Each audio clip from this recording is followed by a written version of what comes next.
ব্ৰহ্মপুত্ৰৰ বুকুত উদ্ধাৰ এটা মৃতদেহ মুখত টেপ হাত আৰু ভৰিৰ ৰছীৰে বন্ধা অৱস্থাত শুৱালকুছি নদী আৰক্ষীয়ে উদ্ধাৰ কৰিছে অৰ্ধগলিত মৃতদেহটো দক্ষিণ কামৰূপৰ পলাবাৰী দখলা সংযোগী পথৰ দাঁতিত মঙলবাৰে উদ্ধাৰ হয় এই মৃতদেহ উদ্ধাৰ হোৱা মৃতদেহটোত স্পষ্ট আছে আঘাতৰ চিন মুখমণ্ডলত গুৰুতৰভাৱে আঘাত কৰা হৈছিল পিছত টেপেৰে মেৰিয়াই দিয়া হৈছিল মুখমণ্ডলত আনফালে হাত দুয়োখন পিছফালে আৰু ভৰি বন্ধা অৱস্থাত আছিল মৃতদেহটোৰ মৃতদেহ উদ্ধাৰ কৰা স্থানত উপস্থিত হৈছে পলাবাৰী ৰাজচক্ৰৰ চক্ৰ বিষয়েও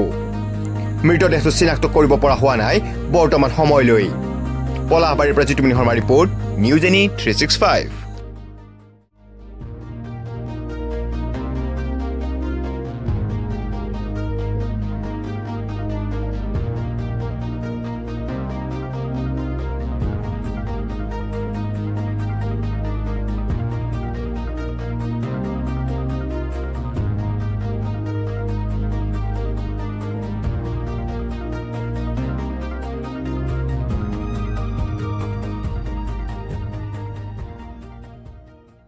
Stay informed, stay ahead. News Any 365.